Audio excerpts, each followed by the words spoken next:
दिल्ली में होने जा रहा है लल्लन टॉप का पहला सेहत अड्डा। तारीख है 6 अक्टूबर। अगर आप इस अड्डे में आना चाहते हैं, लाइव ऑडियंस का हिस्सा बनना चाहते हैं, डॉक्टरों से सवाल पूछना चाहते हैं, हम लोगों से संवाद करना चाहते हैं, क्विज में पार्टिसिपेट करना चाहते हैं, या फिर आखिरी में हंसी के ठहाके स्टैंड अप कॉमेडी देखना चाहते हैं, तो फटाक से डिस्क्रिप्शन में दिए लिंक पर क्लिक करिए। I will see you there. Lallantop Sehat Adda को powered by Narayana health and Oli pharma.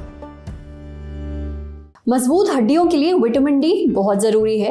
ये बात आपने बहुत बार सुनी होगी, पर इसके बावजूद ज़्यादातर भारतीयों में विटामिन डी की कमी होती है। टाटा 1mg लैब्स ने एक स्टडी की है। इसके मुताबिक भारत की करीब 76% जनता में विटामिन डी की कमी है।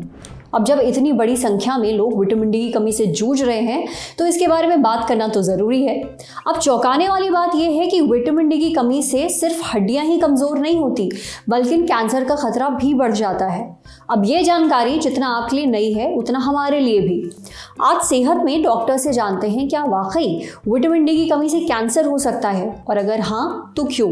साथ ही ये भी जानेंगे कि विटामिन डी शरीर के लिए क्यों ज़रूरी होता है और ये किन किन चीज़ों से मिल सकता है।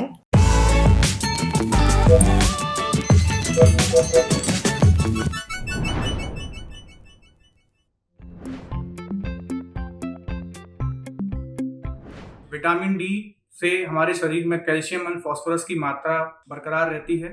कैल्शियम और फास्फोरस हमारे मसल्स के लिए, हमारे बोन्स के लिए, हमारे हार्ट मसल्स के लिए और इंसुलिन के नॉर्मल मात्रा होने के लिए भी बहुत जरूरी होता है। अगर आपको हड्डियों में दर्द होना, कमजोरी होना, नींद अच्छे से ना आना, तो अगर आप विटामिन डी का टेस्ट कराएं और विटामिन डी अगर कम आता है तो ही आप मेडिसिन लें। अपने आप ही बिना विटामिन डी का टेस्ट कराए, बिना डॉक्टर से कंसल्ट किए हुए बिना आप vitamin D over the counter self medication बिल्कुल ना लें, क्योंकि इसका बढ़ा हुआ लेवल भी आपके लिए हानिकारक हो सकता है। विटामिन डी 2 प्रकार के पाए जाते हैं, एक D3 और एक D2। जो D3 है उसको हम कोलेकैल्सिफेरॉल बोलते हैं, जो हमारी त्वचा बनाती है सूरज की किरणों से। दूसरा जो विटामिन D2 होता है वो एर्गोकैल्सिफेरॉल होता है, जो कि फूड्स में पाया जाता है। अगर हम पहले कोलेकैल्सिफेरॉल की बात करें, अगर वो सूरज की किरणों से जब स्किन से बनता है और बॉडी में उसको फिर किडनी उसको नॉर्मल हमारे लेवल में लाती है। दूसरा, हम इसी कोलेकैल्सिफेरॉल विटामिन D3 को हम प्राप्त कर सकते हैं फोर्टिफाइड खानों से, फिश से, अंडों से और मच्छी से।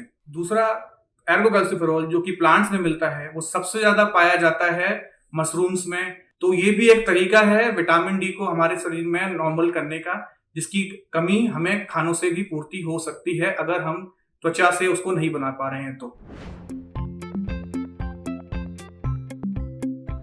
सबसे पहली बात, जब ये शुरुआत हुई थी जानकारी की, तो ये एपिडेमियोलॉजिकल स्टडीज से हमें पता चला कि जो नॉर्दर्न लैटिट्यूड्स और सदर्न लैटिट्यूड्स में रहने वाले लोगों के कैंसर के जो डिफरेंसेस देखे गए, वो विटामिन डी से जुड़े हुए पाए गए।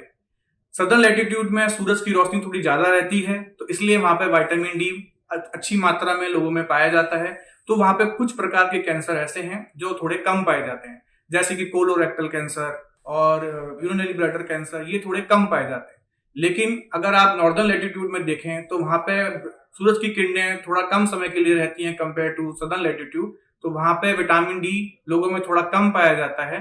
और वो एक कारण है कि वहां से ये शुरुआत हुई समझने की क्या विटामिन डी का एसोसिएशन है, मतलब कि या तो विटामिन डी की कमी उस कैंसर के साथ जुड़ी हुई है, या वो विटामिन डी खुद ही उस कैंसर को करता है।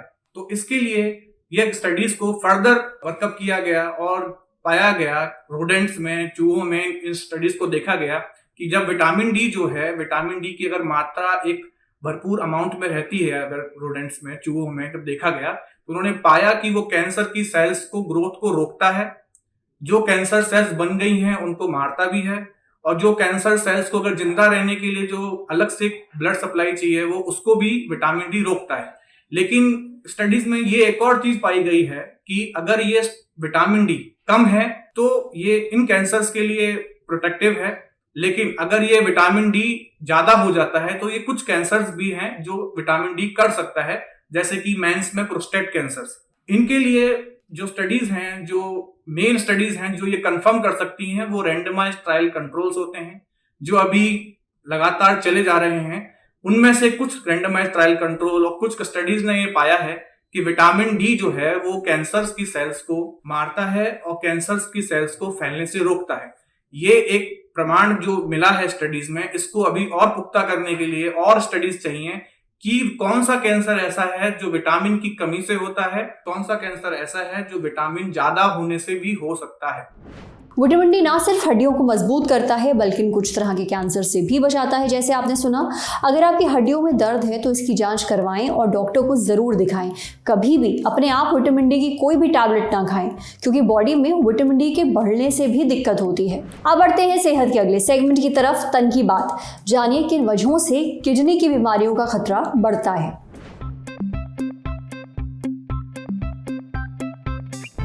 कुछ लोग किडनी की बीमारियों के ज़्यादा रिस्क पर रहते हैं, पर ऐसे कौन से कारण हैं जिन पर आपको नज़र रखनी चाहिए, यह हमें बताया डॉक्टर अनुराग ने। सबसे आम कारण है डायबिटीज़।